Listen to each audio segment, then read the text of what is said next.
경제학자들이 걱정하는 건 이제 인플레이션 기대 심리를 부추겨서 기대 심리를 강화하게 되면 그 다음에는 정부가 맡기가 굉장히 어렵다. 여태까지 버텨온 게 굉장히 기적적인 일이죠. 근데 사실은 그 덕분에 부동산이 저렇게 버텨온 것이지, 한국 경제가 뭐 안 좋아졌다면 그럼 이제 부동산은 언제든지 꼬꾸라질 수 있는 거였고, 지금같이 이제 이자율이 굉장히 빠르게 오르게 되면 뭐 꼬꾸라질 가능성이 굉장히 높은 상황이죠. 밖에서 보는 저는 솔직히 말해서 너무 한심해 보이더라고요.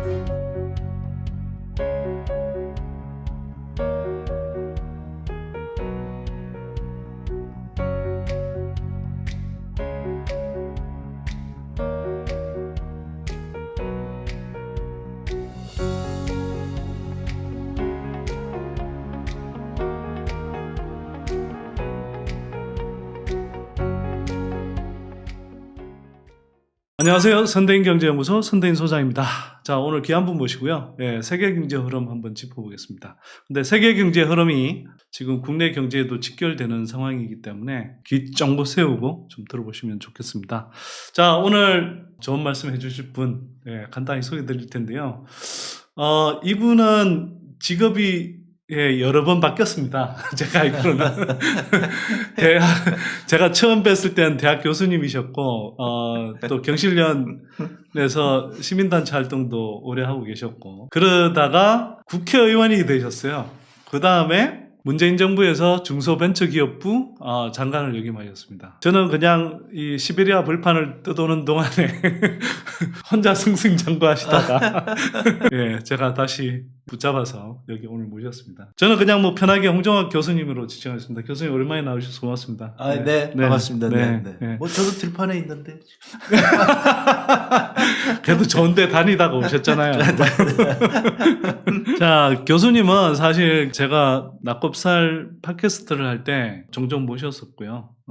뭐 민주당에서는 좀 드물게 경제통으로 이제 활약을 좀 하셨습니다. 제가 사실은 이게 민주당이 맨날 민생 경제 하면서도 선거에서도 굉장히 중요한 문제가 경제 쪽인데 이 경제 쪽 인력풀이 너무 적어서 늘 고민이고 좀 안타까운데 민주당에 계실 때 하여튼 중요한 역할들을 하시다 나오셨습니다. 자, 오늘 그래도 선대인 TV 구독자들이 좀 많이 기다리실 내용. 지금 세계 경제가 막 급복이 엄청나게 혼란스러워 복잡해 보이고 이게 기존의 어떤 우리가 경제를 해석하던 그런 걸로 좀 해석하기 힘든 뭐 그런 현상들이 참 되게 많이 나타나고 있어요. 그래서 그 중에 이제 뭐 지금 당장 나타나고 있는 게 이제 인플레 그리고 금리 또 이렇게 넘쳐나는 그 유동성이 또 세계 곳곳을 돌아다니면서 그리고 미국 달러 금리가 인상이 되면 또 이제 신흥국에서 또 미국으로 환류하는 흐름 이런 것들이 이제 종종 나타나면서 또 위기가 나타나는데 그런 현상이 또 나타나는 것 아니냐 이런 이제 좀 걱정이 되는 부분도 있습니다. 그래서 오늘 그 말씀 좀 해주실 걸로 기대하고 모셨고요. 먼저 좀 궁금한 게 지금 세계적으로 이렇게 굉장히 가파른 인플레 현상이 생기고 있고요. 오늘 한국은행에서 발표한 4월 소비자 물가 국내에서도 4.8% 상승한 걸로 나왔고 이게 금융위기 이후 13년 반 만에 최고치랍니다. 이게. 그러니까 그만큼 가파른 이제 그 세계적으로 인플레 현상이 나타나고 있는데 이게 나타나고 있는 근본 원인이 뭔가요? 뭐 어려운 얘기가 될지 모르겠는데 여기 시청자들 수준이 굉장히 높다고 제가 얘기를 들어서 뭐 진행자 수준을 따라오게 돼 있죠. 네. 그래서 조금 어려운 얘기를 뭐 그런 얘기를 우리가 언론에서 듣기 어려우니까 이제 좀 이론적인 얘기를 좀 드릴까 싶은데요. 사실은 저는 오래전부터 그 이제 미국에서 재무장관을 역임했던 레리 서머스 전 하버드 교수였고 이제 하버드 총장까지 하신 분인데 제가 그 양반을 직접 봤었잖아요. 그러신가요? 유학 갔을 때 굉장히 낡은 양복을 입고 나오시더라고요. 그러니까 굉장히 금소한가 봐요. 미국의 엘리트들 중에 그렇게 금소한 양반들 많이 봤는데. 그 굉장히 유명하신 분이고 천재 경제학자로 이제 손에 꼽는 이제 서머스 교수인데 이 서머스 교수가 이제 작년서부터죠. 그러니까 바이든 행정부 들어서서 바이든 행정부가 들어서자마자 이제 미국에서도 마찬가지로 한국도 그렇고 이제 정치 상황이 안 좋기 때문에 그게 이제 사실 그 루즈벨트 이후에 하나의 굳어진 건데, 그래서 대통령이 취임하고 100일 내에 뭔가를 해야 되거든요. 그때는 이제 되게 그러니까 야당에서 좀 봐주는 거죠. 네, 일종의 허니문 기간. 네, 허니문 기간이 좀 있으니까 허니문 기간에 내가 최대한 내가 할 수 있는 걸 한다. 그래서 이제 바이든 행정부에서 대대적인 코로나 지원책을 그동안 이제 주장을 민주당이 했었는데, 뭐 사실 트럼프도 굉장히 많이 했죠. 네. 했는데 이제 그보다 트럼프보다 더 하겠다고 그래가지고 이제 강력하게 지원책을 냈어요. 그랬는데 이제 민주당 장관 출신이었던 서머스 교수가 저거 좀 과하다. 저렇게 되면 인플레이션이 올 수 있을 거다. 네네. 하는 얘기를 작년 초반서부터 계속 네. 경고를 낸 거예요. 그러니까 이제 이거는 이제 상대방 입장에서는 공화당의 좋은 먹잇거리가 되는 거죠. 봐라, 니네 민주당 성향인 레리 서머스 교수까지도 지금 니네 과하다 그러지 않느냐. 네. 문제는 뭐냐면 이 양반이 얘기한 그 근거가 아주 간단한 거예요. 그래서 대학교 때 경제 언론을 배웠으면 누구나 잘 알 수 있는. 자, 지금 잠재 성장률이라는 게 있는데, 네. 그러면 잠재 성장률을 봤을 때 지금 이제 수요가 그거랑 되게 맞으면 이제 경제가 되는데, 잠재 성장률보다 지금 정부가 저렇게 지출을 엄청나게 늘리게 되면 그걸 넘어가게 된다. 그럼 공급보다 수요가 많게 되면 네. 인플레이션이 올 수밖에 없을 것이다. 아주 간단한 이론이죠. 그래서 네. 본인이 틀리기를 바라지만 아주 굉장히 조심스럽게 얘기했어요. 근데 시간이 지나면 지날수록 인플레이션 압력이 강해지면서 이제 그 서머스 교수 얘기가 맞는 거 아닌가 이런 상황이었는데, 이제 이제 러시아가 우크라이나 침공까지 하고 이런 것까지 또 되면서 인플레이션이 지금 급격하게 지금 상승하고 있고, 지금 미국은 이제 8%가 넘어갔고요. 지금 얘기하신 대로 우리나라가 지금 4.8%라고 하면 저거 어마어마한 숫자거든요. 근데 한국의 인플레이션은 사실은 저거는 과소평가가 된 거예요. 그러니까 가장 중요한 게 뭐가 있냐면 우리 주택 가격이 빠져 있어요. 한국의 그렇죠. 인플레이션에서는. 근데 미국의 인플레이션에서 주택 가격이 이제 그 서머스 교수 계속 얘기하는 게, 주택 가격은 한꺼번에 들어가는 게 아니라 만기가 되면서 조금씩 올라가기 때문에 그 해당되는 사항이 이제 아주 점진적으로 반영이 되거든요. 네. 그래서 저런 인플레이션 추세가 계속 지속될 것이다. 그러니까 한동안 이제 작년 연말서부터 금년 초까지는 인플레이션은 오는데 이게 일시적인 걸 것이다. 이런 주장들을 많이 했죠. 이제 그렇죠. 페드 네. 입장도 그랬고, 폴 크루거만도 사실은 레리 스머스 논박하면서 비슷한 이야기를 사실은 했잖아요. 이제 그게 이제 굉장히 아주 네. 중요한 그 논쟁거리였죠. 사실 레리 서머스는 민주당 쪽에서 역할을 하긴 했는데 성향은 사실 그렇게 뭐 진보적인 성향은 아니잖아요. 민주당 내에 네. 보수파죠. 네. 그러니까 이제 뭐 그런 이제 보수파인데 논쟁이 붙었고, 네. 그랬는데 이제 시간이 지나면서 데이터가 이제 서머스 교수 얘기를 이제 지지하게 옹호하는 얘기 데이터가 나오고, 근데 이제 제가 말씀드리는 건 뭐냐면, 서머스 교수도 계속 얘기하지만 자기가 틀릴 수 있다. 네. 그리고 뭐 상황은 뭐 예외적인 뭐 경제 상황이 변화가 있으니까. 그런데 나는 내가 주장하는 근거는 이거다. 이 근거가 중요하거든요. 그러니까 우리가 과학적인 접근을 하는 사람들은 근거를 얘기해야 되잖아요. 나는 네. 경제가 어떻게 될 거라고 생각할 때 그 근거가 이러이러한 게 있기 때문에 인플레이션이 올 거라고 생각을 한다. 이렇게 얘기를 하는 거잖아요.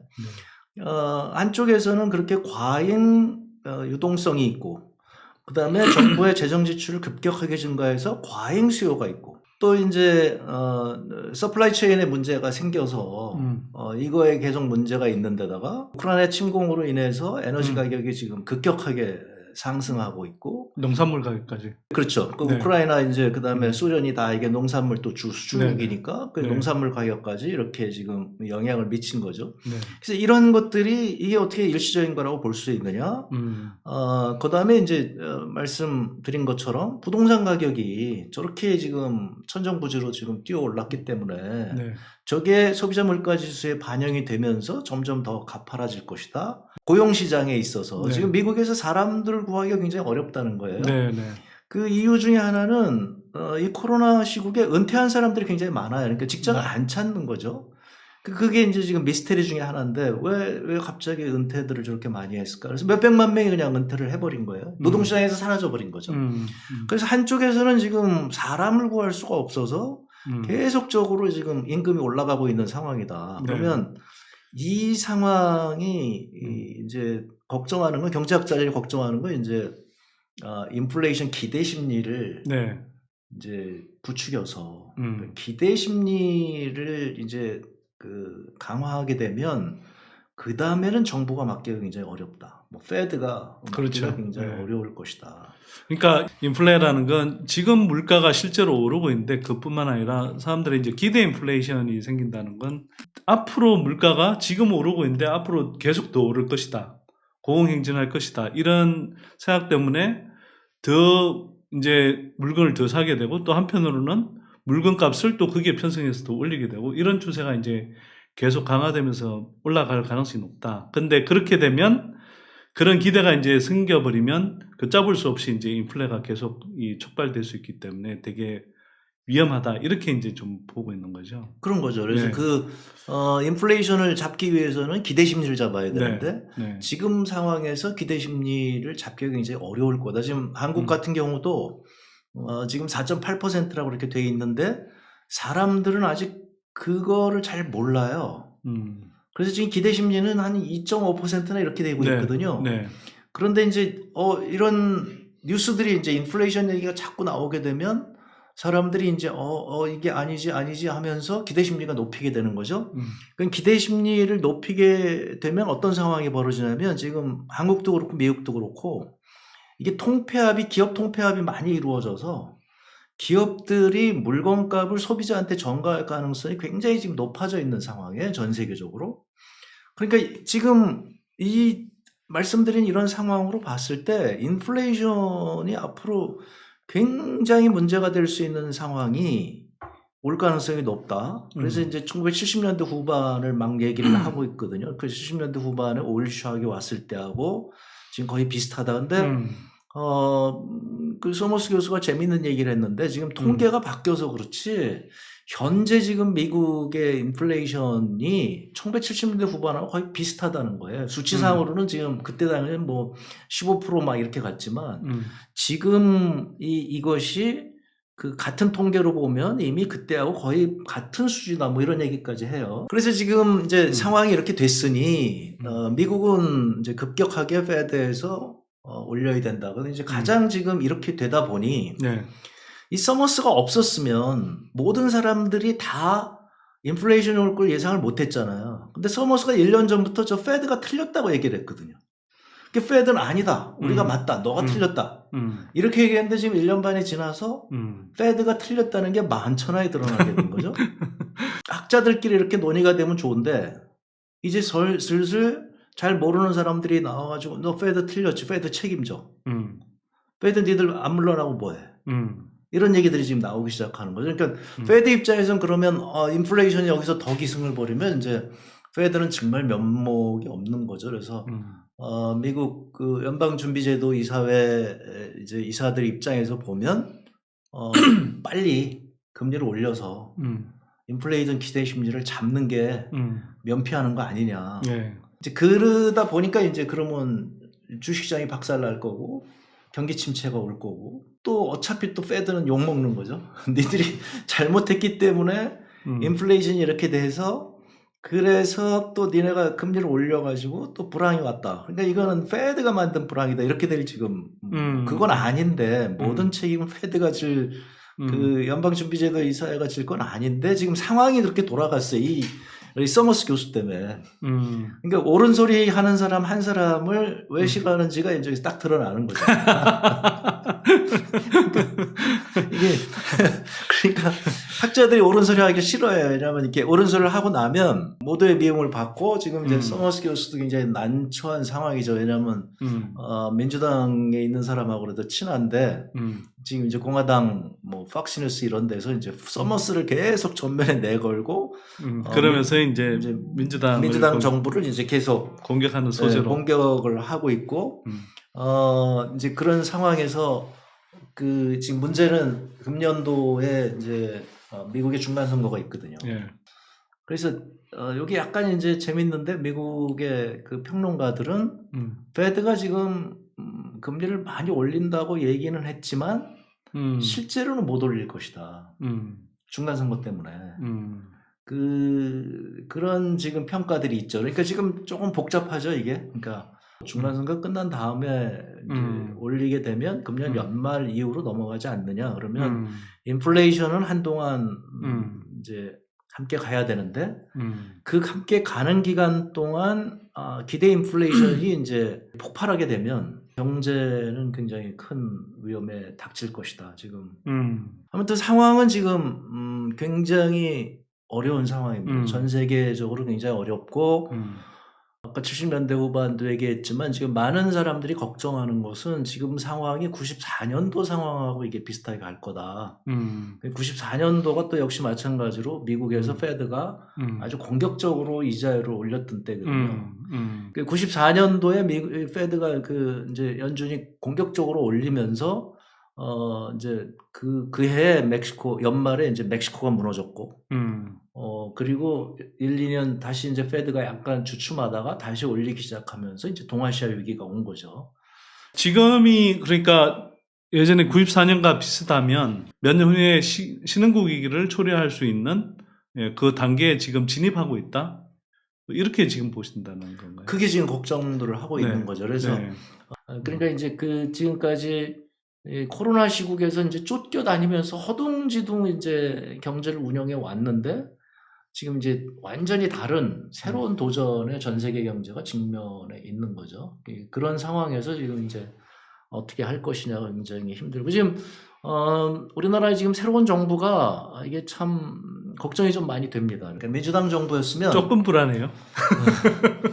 글쎄 뭐 저기서 아직 뭐 시작을 안 했기 때문에 시작 안 한 정부한테 너무 그렇게 험한 소리 할 수는 없고 근데 이제 걱정이 되는 게 이번에 인수위를 이렇게 지켜보는데 인수위에서 그런 거에 대한 얘기를 할 수 있는 사람이 잘 안 보이고요. 그러니까 사실은 굉장히 좀 저도 걱정되는 부분이기도 한데 민주당은 정말 그래도 뭔가 부동산 거품을 의도적으로 막 부풀리고 정말 이렇게 막 사람들 보고 막 부추기는 방향으로 이렇게 움직이지는 않았다면 사실은 이명박 박근혜 정부도 마찬가지고 계속 집값을 부추기려고 하는 그런 정부였잖아요. 제가 보기엔 그렇고 사실은 근데 이제 신기하게도 이게 세계적인 어떤 유동성 사이클 측면에서 보면 이게 이제 뭐 노무현 정부 때 또 문재인 정부 때 이제 그런 흐름들이 이제 폭발하다 보니 이제 그리고 또 그 이후에 이제 이 유동성을 축소하는 단계 이렇게 가는 게 정권별로 맞물리다 보니 참 희한하게도 뭐 노무현 문재인 정부에서 집값이 뛰고 그 뭐 예를 들어서 보수 정부에서는 오히려 이제 집값이 뭐 대체로 안정적인 것처럼 보이는 그런 시기들이 있었는데 다만 이제 제가 걱정은 뭐냐면 윤석열 정부 들어오자마자 지금 가계부채가 너무너무 늘어나 있는데 이걸 대출 규제를 어떻게 하면 좀 더 완화할까? 뭐 이런 궁리를 계속 하더라고요. 근데 이제 DSR 규제는 하도 이제 이게 지금 풀면 안 된다고 하니까 은행에서 이제 대출을 빌리는 기간을 길게 하면 그만큼 또 더 많이 벌 수 있잖아요. 뭐 최장 50년까지 빌릴 수 있게 그렇게 추진한다고 돼 있던데 아니 그럼 50년 동안 계속 빚내면서 이렇게 생활을 하라는 뜻인가? 그 효과를 내기는 어려울 거예요. 왜냐하면 이제 금리가 오르고 있기 때문에. 그러니까 지금 미국에서도 이렇게 보면 그 투자자들이 나이든 투자자들하고 네. 젊은 투자자들하고 온도 차이가 좀 있어요. 네. 그래서 이제 나이든 투자자들은 옛날 그 인플레이션 시대를 다 겪어본 사람들이거든요. 그래서 벌써 작년 재작년서부터 니들 돈 이렇게 풀면 큰일 난다. 그리고 주식시장에서 빨리 나와라 이렇게 경고한 사람들이 꽤 많아요. 그 아주 유명한 투자자들 중에. 네. 반면에 이제 젊은 투자자, 그 얼마 안 된 한 10년 내에 이제 아주 네. 그 큰 돈을 번 그 투자자들은 뭔 소리냐. 지금 이제 완전히 새로운 세상이다. 근데 네. 그거는 이제 우리 그 경제 교훈에 이미 오래전부터 있는 거잖아요. This time is different 얘기하는 것은 대공황 때부터 유명한 사람일수록 자기가 더 잘 알아서 요번에는 달라. 요번엔 뭐 영원히 그냥 호황이 계속될 거야. 이렇게 했는데 이제 그러면서 대공황이 오는 거고. 한 번의 예외도 없었죠, 사실. 여태까지 예외가 없었어요. 그러니까 그런 거를 뭐 지금 나이가 한 60이 넘어가는 뭐 7, 80대는 이런 대투자가들의 입장에서는 니네 반드시 큰 대가를 치를 것이다. 이렇게 얘기를 하는 것이고, 지금 마찬가지로 지금 한국에서 문제는 부동산 같은 경우에 불패신화가 지금 남아 있는 거죠. 근데 사실은 불패신화라고 하지만 한 10%, 20% 떨어진 적은 사실 그동안도 있었단 말이에요. 실거래가 기준으로는 사실 3, 40%까지 떨어진 서울 강남 집값 같은 경우도. 그러니까 그런 적이 있단 말이에요. 근데 있는데 이제 그것이 잠깐 하고서 올라왔으니까 사람이 지금 체감을 못해서 그런 것인데 그렇게 됐던 이유는 한국 경제가 계속 좋았기 때문에 그런 거거든요. 그거에 대해서 이제 조금 인식을 해야 되는데, 한국 경제가 사실 어렵다 하면서 우리 기업들이 경쟁력을 갖추고 여태까지 버텨온 게 굉장히 기적적인 일이죠. 근데 사실은 그 덕분에 부동산이 저렇게 버텨온 것이지, 한국 경제가 뭐 안 좋아졌다면 그러면 이제 부동산은 언제든지 꼬꾸라질 수 있는 거였고, 지금같이 이제 이자율이 굉장히 빠르게 오르게 되면 뭐 꼬꾸라질 가능성이 굉장히 높은 상황이죠. 근데 이제 젊은 사람들은 그걸 모른단 말이에요. 그러니까 그 미국의 경제학자 두 분이 조사한 자료를 보니까, 그러니까 이 사람들의 어떤 경제에 대한 관념이 우리가 흔히 이야기하는 뭐 사회생활을 시작한 이 초기에 형성된 그 관념이 평생을 이제 좌우한다는 거죠. 뭐 한국은 이제 코로나 시기에 그 영끌족, 특히 20대 후반부터 해서 막 30대, 40대 전반까지 영끌족 엄청 이제 막 그 부동산 투자에 뛰어들었잖아요. 그러니까 이 사람들은 이게 그 이야기 하더라고요. 그 뭐 영끌족에 해당하는 30대 이야기인데, 자기네들은 그 사회생활을 시작하면서 금리가 떨어지는 것밖에 못 봤다는 거예요. 그리고 집값은 그리고 늘 오르기만 했고, 우리가 왜 주식이 예를 들면 이게 뭐 주가가 이렇게 쭉 가다가 뭐 이제 대체로 큰 흐름에서 우상향한다고 하면 조정이 오면 조정 때 오히려 이렇게 매수할 기회다, 이렇게 이제 이야기를 많이 하잖아요. 근데 이게 이제 그렇게 생각하는 거죠. 집값이 좀 오르다가 약간 떨어지면 저건 조정기고 오히려 저럴 때 줍줍해야 돼. 그래야 또 시간 지나면 어차피 올라. 뭐 코로나 때 그 주택담보대출 금리가 신규 대출의 기준으로는 그 2% 이하로 떨어졌었잖아요.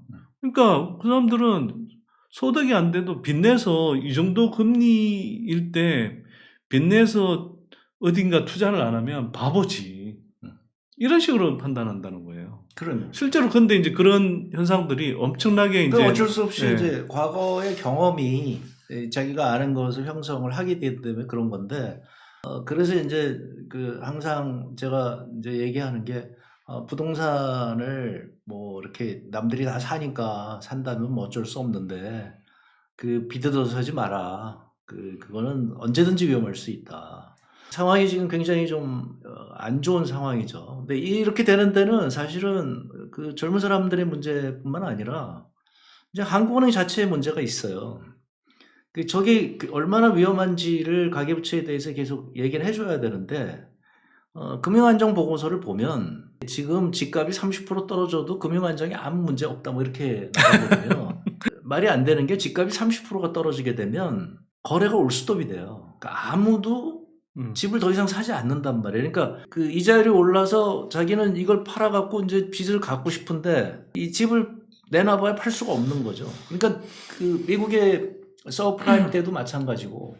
그러니까 대거 경매 시장으로 나오는 거예요. 정상적인 집이 거래가 되는 게 아니라 거기선 절대 안 되고, 그러니까 집값이 30% 떨어졌다면 30%의 거래가 되는 게 아니라 경매에 가서 절반 이하의 가격으로 거래가 되는 거죠. 그러니까 뭐 이거는 뭐 초토화되는 거죠, 한마디로.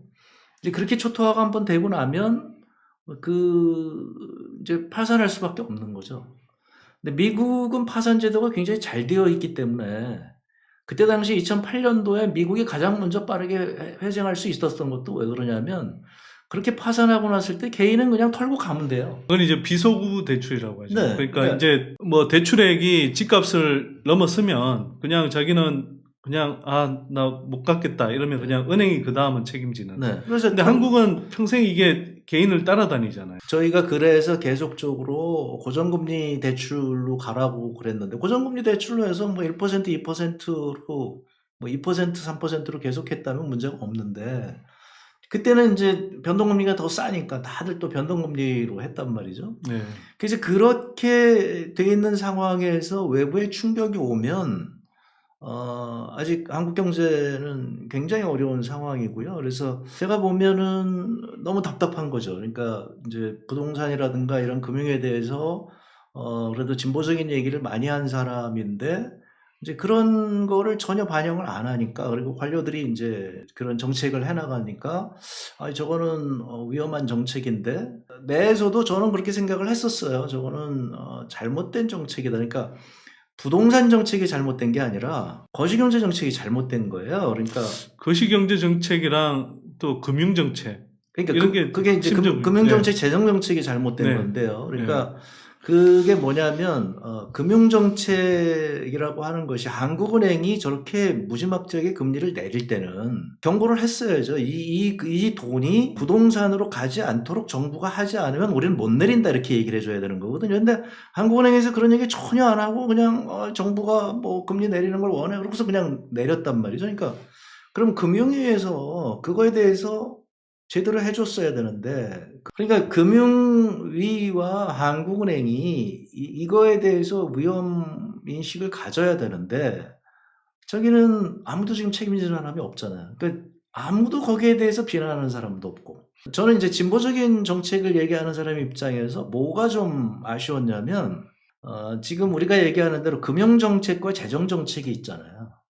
그러면 금융정책과 재정정책을 해서 경제를 살릴 때 양쪽 다 좋은데 금융정책이라고 하는 것은 무차별적인 거거든요. 그렇죠. 포괄적인 정책이죠. 재정정책은 이게 불균등을 해소할 수 있는 방법으로 재정정책을 사용할 수 있단 말이에요. 그러니까 우리 저소득층을 적극적으로 지원을 해서 뭐 지금도 소득주도 성장하면서 그렇게 돼서 지금 뭐 상황이 많이 좋아졌다 그러지만 금융정책이 너무 과도했고 재정정책은 너무 적었다는 거죠. 그렇죠. 뭐 홍남기 부총리가 뭐 재정 건전성을 신주단지 모시듯이 그렇게 부르짖고 조중동이 백업해주고, 뭐 재정은 다른 나라에 비하면 제대로 풀지를 않았고, 금리는 사실 이제 금리라는 건 결국 거시경제 그 환경이잖아요. 기본 금리를 그렇게 낮추는데 저는 되게 뭐 아쉬우면서 한편으로는 이제 그 교수님은 문재인 정부에서 이제 어쨌든 녹을 드셨으니까 좀 점잖게 표현하실 수밖에 없는데, 밖에서 보는 저는 솔직히 말해서 너무 한심해 보이더라고요. 뭐냐 하면 금리는 저렇게 낮춘다고 하면 이게 대출 규제라도 정말 빈틈없이 딱 했어야 되는데, 문재인 정부가 제가 부동산 가격 폭등을 허용한 가장 결정적인 그 빈틈을 준 건 2018년에 9.13 대책까지 해서 이제 그 다주택자 규제나 이런 것들은 대출 규제부터 해서 많이 막았잖아요. 근데 이게 이제 뭐 정치적 의도도 있겠지만 이게 무주택자, 그 다음에 신혼부부, 뭐 청년 등등 하면서는 이게 이분들이 뭐 민주당 지지층이 상대적으로 좀 지지층이 많은 그룹이기도 하지만 또 한편으로는 이 사람들한테는 오히려 대출 규제를 활짝 열어준단 말이에요. LTV 규제도 완화하고, 그 다음에 각종 뭐 공공금융으로 이렇게 지원을 해주고, 그리고 이 사람들이 일종의 이제 규제의 빈 구멍이니까 뭐 이미 다주택인 부모들이 자녀한테 돈 줘가면서 또 집을 사게 하고, 이게 사실은 저는 코로나 폭등을 부른 굉장히 중요한 대출 규제 빈구멍이었다고 생각하거든요. 근데 그게 지난해 제동을 걸긴 했는데 이미 너무 폭등해버린 상태에서 걸어버렸어. 저는 그런 게 이제 제일 좀 아쉬운 장면이라고 생각하고요.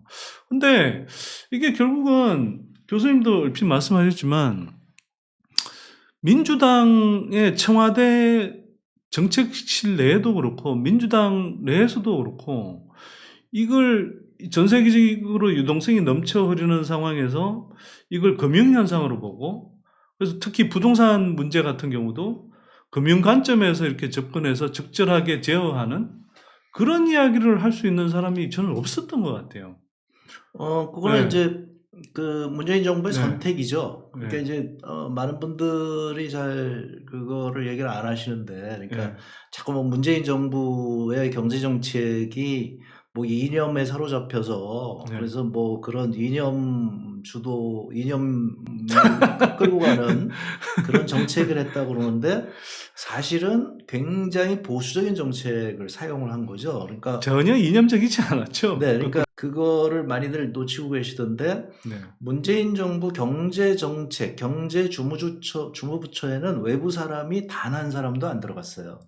그러니까 외부의 민간 전문가. 민간 전문가가 기재부에 단 한 명도 안 들어갔고 금융위에 단 한 명도 안 들어갔어요. 이거는 역대 어느 정부에서도 아마 찾아보기 힘들 거예요. 그러니까 그 경제 정책에 있어서는 이제 관료들한테 맡긴 거죠. 그러니까 이게 지금 이제 굉장히 좀 우려되는 상황이고요. 그러니까 저의 입장에서는 좀 답답했던 것은 뭐냐면, 일단 이거는 문재인 정부의 문제가 아니라 진보의 문제가 있어요. 그러니까 어떤 문제가 있냐면, 지금 얘기하신 대로 가난한 사람들한테 돈을 빌려줘야 된다고 자꾸 얘기를 하는 거예요. 인기를 얻기 위해서.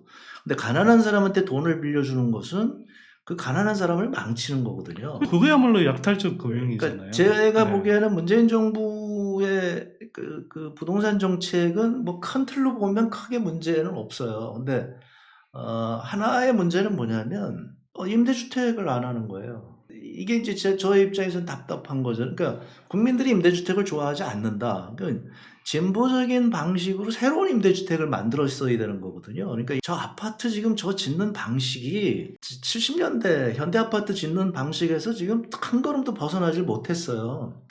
제가 항상 얘기하는 건, 임대주택을 짓되 정말로 살기 좋은 임대주택을 짓자. 애들이 뛰어놀기 정말 좋은 임대주택을 져서, 임대주택은 이렇게 정말 좋은 데구나. 그게 뭐 그렇게 뭐 30층 40층 높을 필요도 없고, 아이들 키우기 좋은 게 저렇게 뭐 꼭 고층 아파트가 아이들 키우기 좋은 게 아니잖아요. 그렇죠. 마당이 있고 꽃밭이 있고 텃밭이 있고 이런 데가 훨씬 더 좋은 거지.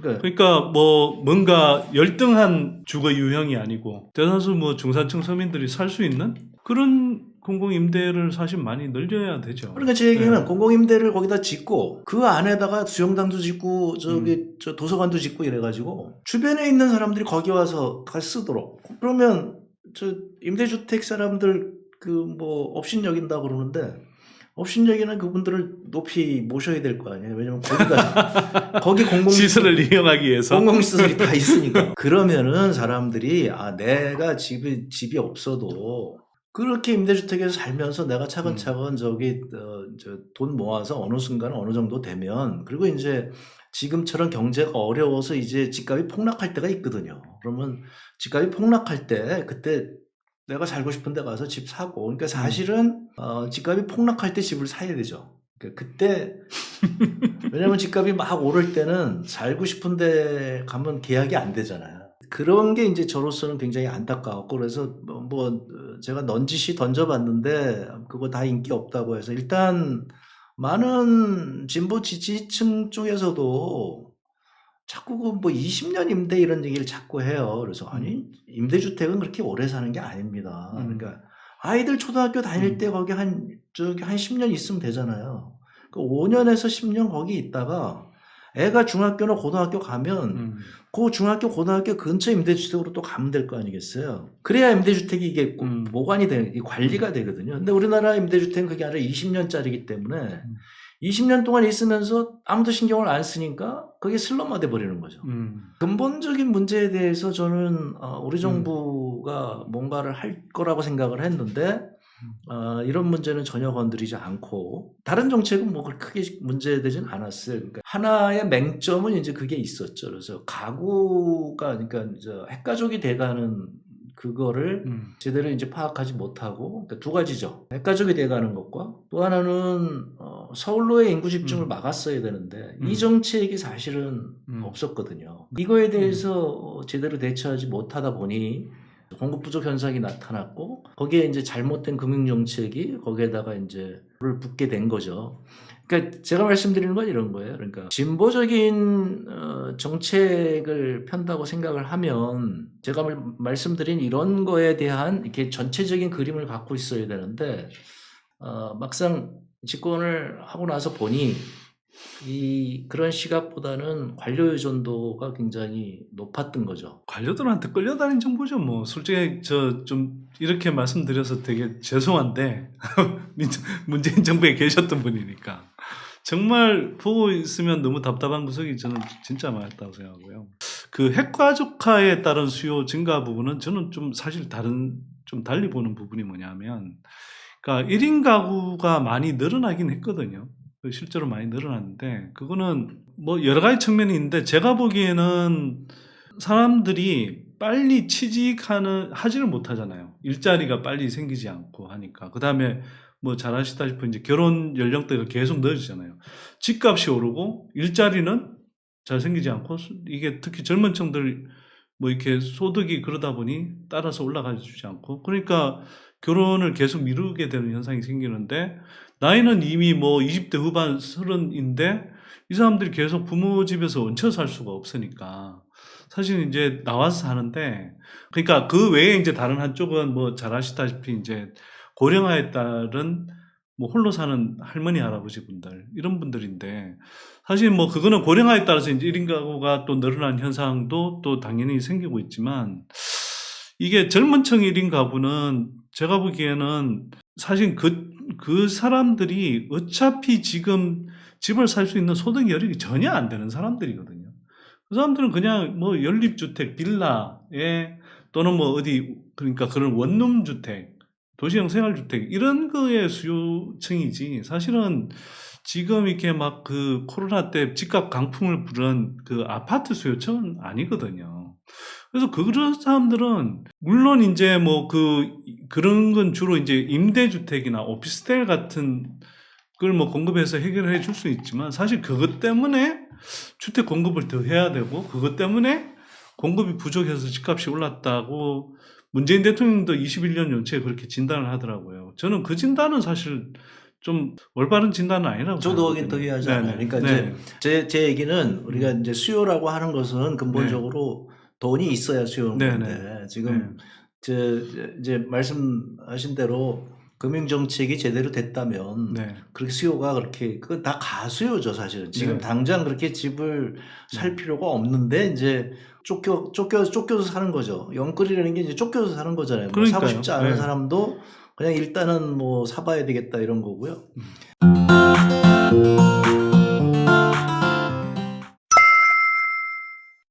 교수님, 근데 보니까 최근에 책을 새로 내셨어요. 이 책인데 민주당이 이기는 법. 네. 아, 네. 민주당이 이기는 법. 이거 왜 쓰셨어요? 뭐 선거 전문가도 아니시잖아요. 아, 네. 네. 그 민주당 선거를 제가 여러 번 이제 치렀는데 그때마다 좀 아쉬운 것들이 있었어요. 그러다가 이번에 이제 대선도 치고 또 지방선거가 이제 다가왔는데 계속 좀 그렇게 아쉽게 갈 것 같아서 그러니까 얼마 전부터 이제 제가 보니까 민주당 선거에서 저렇게 가면 안 되는데 하는 것들이 좀 보이기 시작했거든요. 그러니까 사실 대선도 좀 그런 안타까운 점이 좀 있고요. 그래서 네. 그런 걸 좀 한번 논의를 했으면 좋겠다 해서 이제 얘기를 한 거죠. 아니 부제가 보니까 가치 선거 매뉴얼이에요. 그러니까 뭐 가치 투자는 많이 들어봤는데 가치 선거는 뭘 말하는 건가요? 이 방송은 저기 네. 가치 투자를 자꾸 권장하는 방송인가? 넓은 의미의 가치 투자라고 할 수도 있는데요. 하여튼 네. 뭐 그래도 이제 이 실적이 꾸준하게 잘 성장하는 종목들 중심에 네, 네. 네, 그렇죠. 그런 투자를 제가 많이 권하죠. 네. 그러니까 이제 그 네. 비슷한 건데 이제 네. 선거에서도 네. 가치를 중심으로 해서 선거를 하면 어떤 네. 정당이 네. 당이 추구하는 바가 무엇인가를 우리가 이렇게 평가할 수 있잖아요. 네. 그래서 올바르게 평가하고 그거에 의해서 이제 국민들 심판받고 네. 이렇게 되면 되는데 그런 거 없이 그냥 임기응변으로 그때그때 기분에 내키는 대로 투자하면 이제 줄딱 망하잖아요. 그렇죠. 네. 네. 이제 그런 식으로 선거도 이렇게 조직적으로 하지 못하면 네. 문제가 있다는 얘기고요. 그래서 네. 민주당이 사실은 굉장히 좋은 가치를 가지고 있는데 네.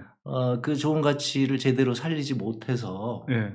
선거에서 좋은 이제 성적을 못 내고 있지 않나 이런 생각이. 이게 이제 우리 민주당뿐만 아니라 미국 민주당에도 이제 똑같은 얘기들을 학자들이 하죠. 그 조지 레이코프라고 네네. 코끼리를 생각하지 마. 네네. 프레임 전쟁. 네. 프레임이 우리 좋은 가치를 가지고 있는데 그 가치를 얘기 안 하다 보니까 예를 들면 지난 대선 때 이상한 무슨 프레임으로 정권교체 프레임이 그대로 작동을 하고. 그러니까 정권교체 프레임을 능가하는 프레임을 못 만들었던 것 같아요. 그리고 네. 뭐 좋은 가치 말씀하셨는데 민주당 강령 보면 되게 좋거든요. 근데 그 가치를 구체적으로 실현하는 정책이나 이런 게 잘 안 나오고 그걸 뒷받침할 인력도 잘 없고. 그러니까 그게 이제 늘 저는 마음 아픈 부분인데 보고 있으면. 김대중 대통령도 그런 얘기 하시고 그 대중보다 반발짝 앞에 가야 된다. 그리고 대중과 손을 잡고 같이 가야 된다. 대중이 원하는 것을 대중과 함께 가면서 해야지 대중보다 먼저 가면 안 되고 대중보다 또 뒤에 쳐져 가도 안 된다. 근데 이제 저 같은 경우는 이제 뉴딜을 굉장히 많이 주장을 했는데 사실 뉴딜을 했던 그 루즈벨트 대통령이 어떻게 보면 세계 자본주의 역사를 바꾸신 거잖아요. 그 전까지 이제 자유방임주의였다가 국가가 적극적으로 경제를 관리하는 뭐 이런 거 면에서 저는 뭐 세계 최고의 개혁가라고 개혁적인 정치인이라고 생각을 하거든요. 근데 그분이 재밌는 얘기를 한 게 대중보다 한 발짝 뒤에 가야 된다고 또 얘기를 하셨어요. 개혁이라고 하는 것은 대중이 이끄는 거고, 그럼 대중이 이게 확실히 원하는 거구나 그걸 확인하고 그리고 가야 된다는 거죠. 근데 이제 이게 좋은 거니까 이렇게 하겠습니다. 대중은 따라오세요. 그런 프레임을 잘 설정을 하고 대중과 함께 가지 않은 상황에서 미국 민주당도 마찬가지죠. 미국 민주당이 조금 나아요. 그러니까 이제 언론 환경이 굉장히 안 좋기 때문에 그러면 이제 상대의 프레임에 말릴 가능성이 굉장히 높죠. 그러니까 이제 제가 정부에 있으면서도 굉장히 답답하게 여겼던 것은 뭐 저야 이제 뭐 문재인 정부에 뭐 대해서 무한 책임을 갖고 있는 사람 중에 하나지만